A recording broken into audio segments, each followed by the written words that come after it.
What's up gamers, Dreamcast Guy here, and today we're going to be talking about the PlayStation 4, but specifically its exclusives. So over the course of the last couple weeks, I've been doing these list videos, where basically I try and go through a particular series and check out the best of the best, and the games that are complete dumpster fires. And it seems like you guys actually love them. I mean, actually the Final Fantasy video just broke 100,000 views, which still just completely blows my mind. So thank you guys for the love. But a bunch of people have been asking me to do this PlayStation 4 video, and here it is. So in front of me, as you can see, I have a bunch of different PlayStation 4 exclusives. These are games that currently, at least, only exist on the PS4, and so what I wanted to try and do is go through them piece by piece and say which are good, which are bad, and which absolutely do not deserve to be played. Now, just going back to full screen for a second here, you'll notice that I only have 33 games on this list, and it's because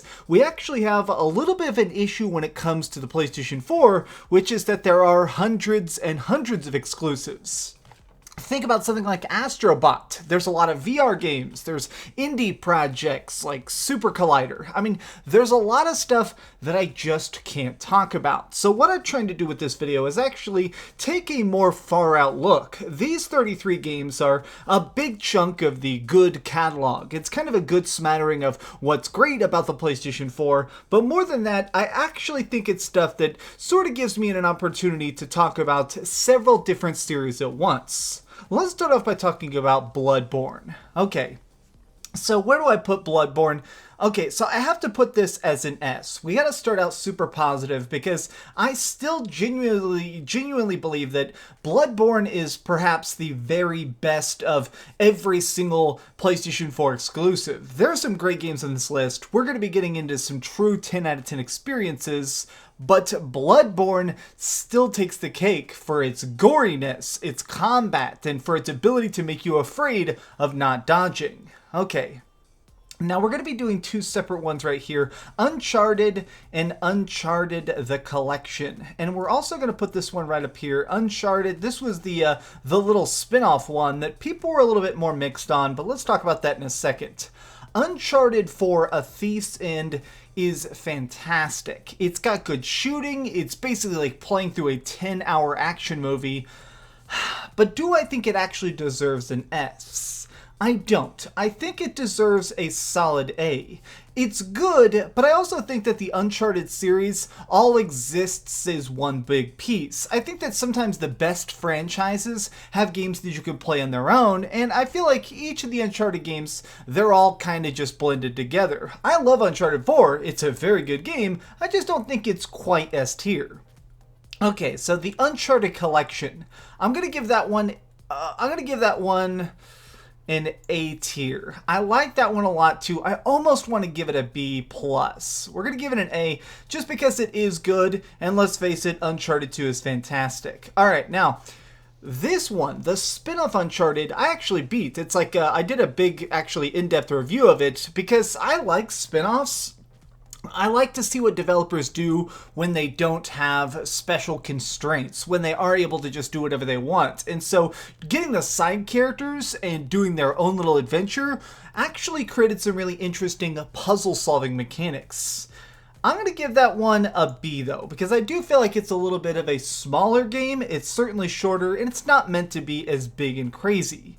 Alright, so some of the stuff on this list is a little bit weird. Some of the things they've decided to include on this, because somebody actually made this list, some of these are weird. Now, there are some remakes on here, and I don't know if I approve of that, but I do want to talk about the Ratchet and Clank remake. All the RNC games are fun. There are a couple that are bad, if we're just being brutally honest. There are a couple Ratchet and Clank games that are abysmal, but there's also some stuff that I think are true classic retro gems. And the remake managed to really combine the shiniest aspects of that series into one game. I extremely like it. I'm going to give that one an A, Heck yes. Actually, I kind of want to play through that again just because I really like all the different super weapons and crazy wrench bashing collectibles. Alright, now, Tearaway Unfolded. This is one of those games that I feel like most of you probably don't even know what it is. I actually beat this originally back on the PlayStation Vita, and then I played through the remake a little bit after that. This is one of those games that I wish so badly would get a sequel. Now, here's the thing. I actually have to talk about something a little bit about this, which is that you'll notice Tearaway Unfolded is a cute little artsy game. This is made by Media Molecule, who also made Dreams. And Dreams isn't on this list, while it is technically an exclusive of the PlayStation 4. So where do I put it? Honestly, I'm going to put Tearaway Unfolded up here as a A. And I'm gonna actually just say, I'm gonna sort of include Dreams on there as well, because both of those Media Molecule projects are so freaking polished. I want them both to be included here, because both of them absolutely deserve to be played, and certainly deserve to be talked about. Alright, now let's check out Gravity Rush Remastered and Gravity Rush 2. Again, two of the gems on the system that are actually pretty underrated. While the PlayStation 4 has sold over 100 million units, I feel like there is a huge chunk of the fanbase that never checks out the more obscure stuff. They don't actually investigate. If it's not the big, huge, giant AAA releases, they don't pay attention to it. And that's kind of a shame, because Gravity Rush 1 and 2 they're good, but they're good in a way that nobody else is trying. They're actually very mind-bending. If I had to really explain it, they sort of remind me of Portal, and I mean that in the highest regards. I really love Portal. I think it's one of the best puzzle games ever, but definitely the best aspect of it is the fact that it's kind of confusing. I'm gonna give both of these... I'm so conflicted. I'm gonna give both of these... I'm going to give Gravity Rush Remastered an A. I'm going to give Gravity Rush 2 a B. Just because I do think that Gravity Rush 2 doesn't quite manage to replicate that flash-in-the-pan, stunning appeal that the first game did. Alright, Horizon Zero Dawn. Some of you may know this. I just love Horizon Zero Dawn. I've put so many hours into this game. I'm super into it. I actually bought the art of Horizon Zero Dawn. I would love to meet the voice actors someday of like Aloy, just because I really want to compliment her work. Ashley Birch. Where do I put it though? I have to put that as an S tier. Are you kidding me? That is definitely an S tier game. Alright, now we're starting to get into the games that aren't as good. A couple of these things that we're getting to right here are just not as polished. Let's start by talking about... randomly, we'll talk about Drive Club. I'm giving Drive Club a C. I like racing games. There are some really good racing games out there. This one isn't it. It just doesn't have that same real, raw, hungering appeal to drifting around the track and feeling your tires grip the road. This just doesn't do it. Now, Gran Turismo Sport kinda does. Gran Turismo Sport is a nice step, but both of these games... they kind of have that lack of love to them. It definitely feels like somebody was assigned the project of, hey bro, today your homework is going to be making the next Gran Turismo. And it just ends up really kind of showing in the product itself. Alright, now The Last Guardian. This is a very mixed project.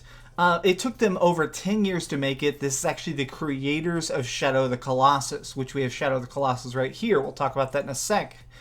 The Last Guardian, though, is a frustrating experience. Trying to actually play it and command this giant bird dog to do what you say.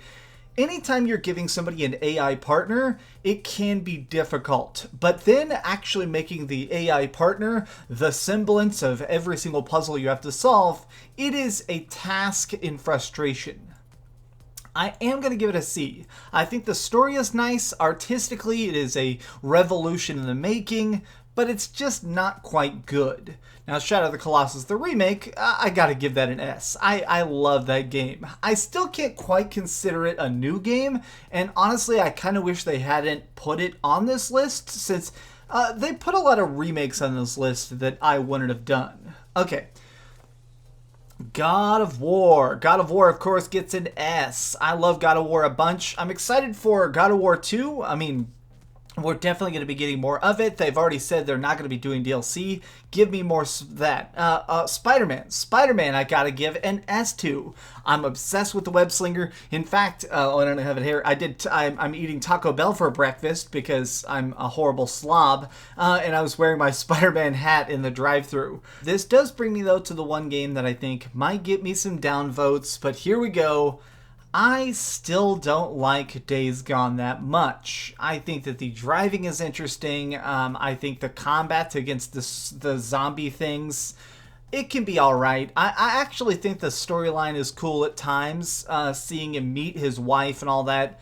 I still just don't think it's a great experience. And my thing is, I feel like it tries so hard to just slowly unpack a universe that's so apparent. It feels like trying to unwrap a fruit that doesn't need to be unwrapped. I'm gonna give that a C. It's not bad. I'm not gonna actually act like this is a terrible game. There's certainly those Days Gone hater.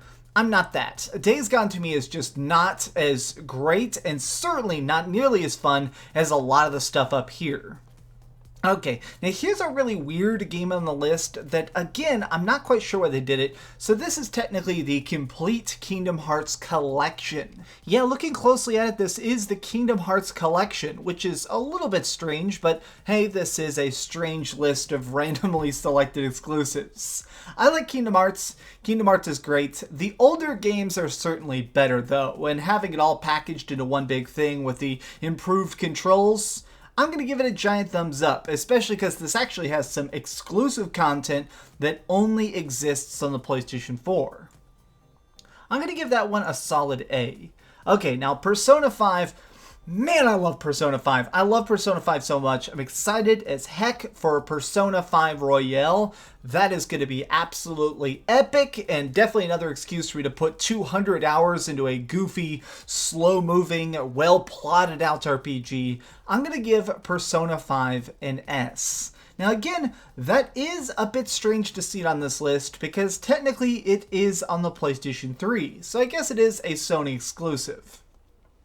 Everybody's Golf, I don't really care for this game. Everybody's Golf is goofy, it's cute, but come on, does that really deserve to be in the same echelons of something like God of War?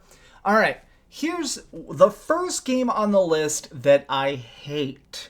I do not like Killzone Shadowfall. Now, a lot of times, a lot of launch console exclusives are bad. This is just a well-known fact. People are trying to use technology that didn't exist before they started working on their game. You're going to run into issues. Killzone Shadowfall, in my opinion, gets a D. It is not creative. It kind of just craps on the earlier existing lore. It is not a good game. When it comes to talking about launch games, obviously I didn't like Killzone Shadowfall. This goes for Knack as well. The original Knack is a D game. It is just, it's basically a shiny system to try and display the power of the PS4. It's a platformer that doesn't need to be a platformer. I guess you could call it like an action game. It's just not good. Now, Knack 2 is actually great. I'm going to give Knack 2 an A. Knack 2 is a much more polished project. You can tell that I'm not sure because I haven't looked into it. I'm sure you guys will fact check me in the comments. I love the comments you guys leave. I think that Knack 2 was done by a different developer or a different director because it has a very different general essence to it that really, really works, that the first one didn't. Okay, now here's the first game that I'm giving an F to. A straight up fail, The Order 1886. Now, rage all you want to rage. That game is short. It actually repeats one of the boss fights.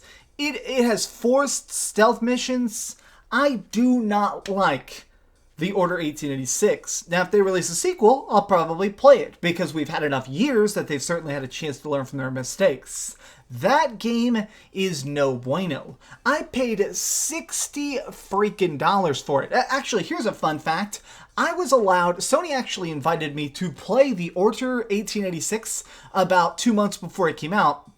they like took me to like a closed down store, and they had some people there, and we were allowed to play through the blimp level, which is the best level in the game. And so when I played it originally, I was like, bro, this game's gonna be great. And it came out and it sucked. That was one of the first times where I do feel like Sony totally lied to me, because come on, the Order 1886 is not at all what they originally intended. It was gonna have co-op and stuff, and what it ended up being was a big old cup of nope. Alright. Infamous Second Son. I love Infamous Second Son. I can understand it's not the best game.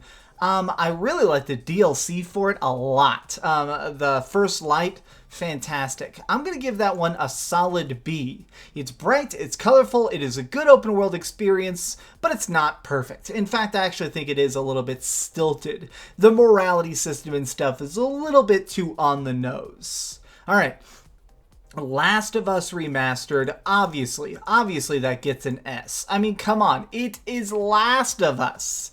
Look at this bad boy. Everybody knows The Last of Us is one of the best games ever made. The sequel is probably going to break sales records and have 80 million articles written about it, and I'm probably going to read all of them. Now, That's You is one of these weird little goofy games. We're just going to put that one as a D. I don't like That's You. I don't like gimmicky games. Hidden Agenda is sort of the same in that Hidden Agenda is like a game where you get out your phones and you interact with the PlayStation. I don't like Hidden Agenda either. Now, here's a weird one. How do I talk about this? Yakuza. So on here they have Yakuza 6 Song of Life. But there's actually a lot of Yakuzas. There's Yakuza 0, Kiwami, Kiwami 2. A lot of these games are PS4 exclusives, and honestly, they're all so great. I wish that they'd actually put Judgment on this list. But since they didn't, I'm going to try and package together the entire freaking, basically the series of Yakuza that exists on PlayStation 4, including Judgment, just because it's not here in any way.